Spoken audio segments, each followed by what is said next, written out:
या देवी सर्वभूतेषु ब्रह्मचारिणी रूपेण संस्थिता नमस्तस्यै नमस्तस्यै नमस्तस्यै नमो नमः। जय माता दी। आज हम सुनेंगे श्री दुर्गा सप्तशती का दूसरा अध्याय। मैं कमल के आसन पर बैठी हुई प्रसन्न मुख वाली महिषासुर मर्दिनी भगवती महालक्ष्मी का भजन करती हूँ, जो अपने हाथों में अक्षमाला, फरसा, गदा, बाण, वज्र, पद्य, धनुष, कुंडिका, दंड, शक्ति, खड्ग, ढाल, शुद्ध, घंटा, मधुपात्र, शूलपाश और चक्र धारण करती है। ओम नमः चंडिकाय नमः।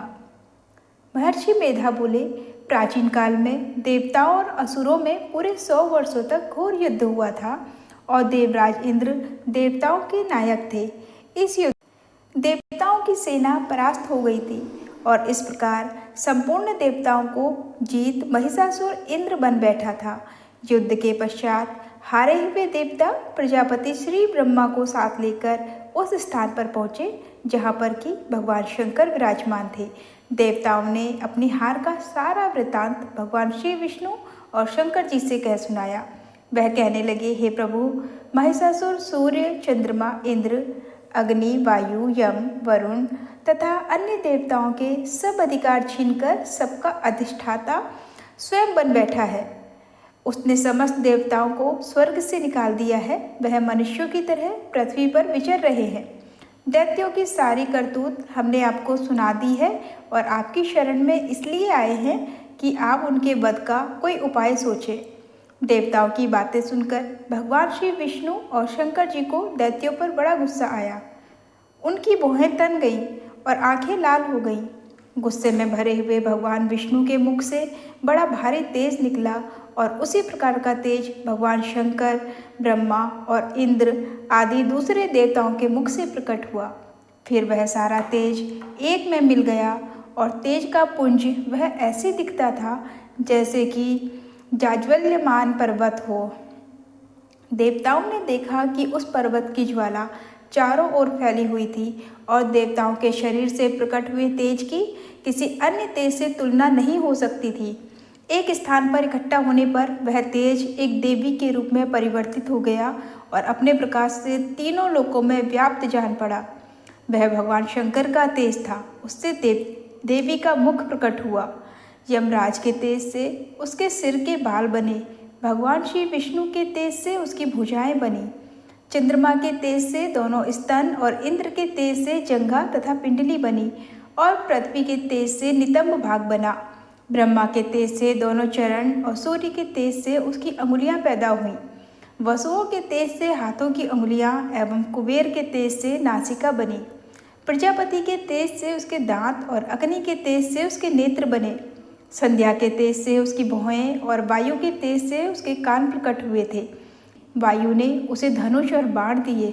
सहस्त्र नेत्रों वाले श्री देवराज इंद्र ने उसे अपने वज्र से उत्पन्न करके वज्र दिया और ऐरावत हाथी का एक घंटा उतारकर देवी को भेंट किया। यमराज ने उसे काल दंड में से एक दंड दिया। वरुण ने उसे पाश दिया। प्रजापति ने उस देवी को स्फटिक की माला दी और ब्रह्मा जी ने उसे कमंडलु दिया। सूर्य ने देवी के समस्त रोमों में अपने किरणों का तेज भर दिया। काल ने उसे चमकती हुई ढाल और तलवार दी और उज्ज्वल हार और दिव्य वस्त्र उसे भेंट किए और इनके साथ ही दिव्य चूड़ामणि दी। 2 कुंडल, कंकड़, उज्ज्वल अर्धचंद्र, भौहों के लिए बाजूबंद, चरणों के लिए नुपुर, गले के लिए सुंदर हंसली और अंगुलियों के लिए रत्नों की बनी हुई अंगूठियां उसे दी। विश्वकर्मा ने उनको फरसा दिया और उनके साथ ही कई प्रकार के अस्त्र और अभेद्य कवच दिए और इसके अतिरिक्त उसने कभी न कुम्भलाने वाले सुंदर कमलों की मालाएं भेंट की। समुद्र ने सुंदर कमल का फूल भेंट किया। हिमालय ने सवारी के लिए सिंह और तरह तरह के रत्न देवी को भेंट किए। यक्षराज कुबेर ने मधु से भरा हुआ पात्र और शेषनाग ने उन्हें बहुमूल्य मणियों से विभूषित नागहार भेंट किया। इसी तरह दूसरे देवताओं ने भी उसे आभूषण और अस्त्र देकर उसका सम्मान किया। इसके पश्चात देवी ने उच्च स्वर से गर्जना की। उसके इस भयंकर नाद से आकाश गूंज उठा। देवी का वह उच्च स्वर से किया हुआ सिहनाद समा ना सका। आकाश उनके सामने छोटा प्रतीत होने लगा। उससे बड़ी जोर की प्रतिध्वनि हुई जिससे समस्त विश्व में हलचल मच गई और समुद्र कांप उठे। पृथ्वी डोलने लगी और सबके सब पर्वत हिलने लगे। देवताओं ने उस समय प्रसन्न हो सिंह वाहिनी जगतमयी देवी से कहा, हे देवी, तुम्हारी जय हो। इसके साथ महर्षियों ने भक्तिभाव से विनम्र होकर उनकी स्तुति की। त्रिलोकी को शोकमग्न देखकर दैत्यगण अपनी सेवनाओं को साथ लेकर और हथियार आदि सजाकर उठ खड़े हुए। महिषासुर के क्रोध की कोई सीमा नहीं थी। उसने क्रोध में भरकर कहा, यह सब क्या उत्पाद है। फिर वह अपनी सेना के साथ उस ओर दौड़ा जिस ओर से भयंकर नाद का शब्द सुनाई दिया था, और आगे पहुंचकर उसने देवी को देखा जो कि अपनी प्रभा से तीनों लोगों को प्रकाशित कर रही थी। उसके चरणों के भार से पृथ्वी दबी जा रही थी। माथे के मुकुट से आकाश में एक रेखा सी बन गई थी और उसके धनुष की टंकोर से सब लोग क्षुब्ध हो रहे थे।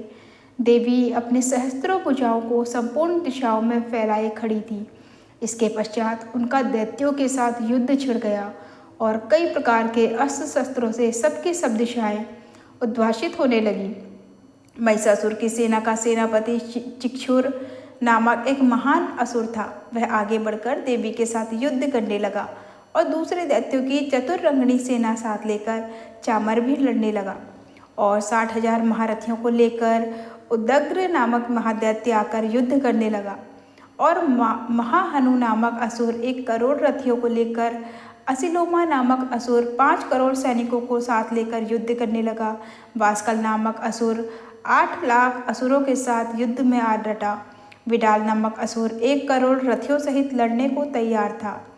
इन सबके अतिरिक्त और भी हजारों असुर हाथी और घोड़े साथ लेकर लड़ने लगे। इन सबके पश्चात महिषासुर करोड़ों रथों, हाथियों और घोड़ों सहित वहां आकर देवी के साथ लड़ने लगा। सभी असुर तोमर, भिंदीपाल, शक्ति, मुसल, खड्गों, फरसों, पट्टियों के साथ रणभूमि में देवी के साथ युद्ध करने लगे। कई शक्तियां फेंकने लगी और कोई अन्य शस्त्र आदि। इसके पश्चात सबके सब दैत्य अपनी अपनी तलवारें हाथों में लेकर देवी की ओर दौड़े और उसे मार डालने का उद्योग करने लगे। मगर देवी ने क्रोध में भरकर खेल ही खेल में उनके सब अस्त्र शस्त्रों को काट दिया। इसके पश्चात ऋषियों और देवताओं ने देवी की स्तुति आरंभ कर दी और वह प्रसन्न होकर असुरों के शरीरों पर अस्त्र शस्त्रों की वर्षा करती रही। देवी का वाहन भी क्रोध में भरकर दैत्य सेना में इस प्रकार विचरने लगा जैसे कि वन में दावानल फैल रहा हो। युद्ध करती हुई देवी ने क्रोध में भरकर जितने श्वासों को छोड़ा वह तुरंत ही सैकड़ों हजारों गढ़ों के रूप में परिवर्तित हो गए। फरसे, भिंदीपाल, खड्ग तथा पट्टिस इत्यादि अस्त्रों के साथ दैत्यों से युद्ध करने लगे। देवी की शक्ति से बड़े हुए वह गढ़ दैत्यों का नाश करते हुए ढोल, शंख और मृदंग आदि बजा रहे थे। तदंतर देवी ने त्रिशूल, गदा, शक्ति, खड्ग इत्यादि से सहस्त्रों असुरों को मार डाला। कितनों को घंटे की भयंकर आवाज से ही यमलोक पहुंचा दिया। कितने ही असुरों को उसने पास में बांधकर पृथ्वी पर धर घसीटा। कितनों को अपनी तलवार से टुकड़े टुकड़े कर दिए और कितनों को गदा की चोट से धरती पर सुला दिया। कई दैत्य मुसल की मार से घायल होकर रक्त बमन करने लगे और कई शूल से छाती फट जाने के कारण पृथ्वी पर लेट गए और कितनों की बाण से कमर टूट गई। देवताओं को पीड़ा देने वाले दैत्य कट कट कर मरने लगे। कितनों की बाहें अलग हो गई, कितनों की ग्रीवाएं कट गई, कितनों के सिर कटकर दूर भूमि पर लुढ़क गए, कितनों के शरीर बीच में से कट गए और कितनों की जहवाएं कट गईं और वह पृथ्वी पर गिर पड़े। कितने ही सिरों और पैरों के कटने पर भी भूमि पर से उठ खड़े हुए और शस्त्र हाथ में लेकर देवी से लड़ने लगे। और कई दैत्यगण भूमि में बाजों की ध्वनि के साथ नाच रहे थे। कई असुर जिनके सिर कट चुके थे बिना सिर के धड़ से ही हाथ में शस्त्र लिए हुए लड़ रहे थे। दैत्य रह रहकर ठहरो ठहरो कहते हुए देवी को युद्ध के लिए ललकार रहे थे। जहाँ पर यह घोर संग्राम हुआ था वहाँ की भूमि रथ, हाथी, घोड़े और असुरों की लाशों के से भर गई थी और असुर सेना के बीच रक्तपात होने के कारण रुधिर की नदियाँ बह रही थीं। और इस तरह देवी ने असुरों की विशाल सेना को क्षण भर में इस तरह से नष्ट कर डाला जैसे तृणकाष्ठ के बड़े समूह को अग्नि नष्ट कर डालती है और देवी का सिंह भी गर्दन के बालों को हिलाता हुआ और बड़ा शब्द करता हुआ असुरों के शरीरों से मानो उनके प्राणों को ढूंढ रहा था। वहाँ देवी के गणों ने जब दैत्यों के साथ युद्ध किया तो देवताओं ने प्रसन्न होकर आकाश से उन पर पुष्प वर्षा की। महिषासुर की सेना वध नामक दूसरा अध्याय संपूर्ण। जय माता दी।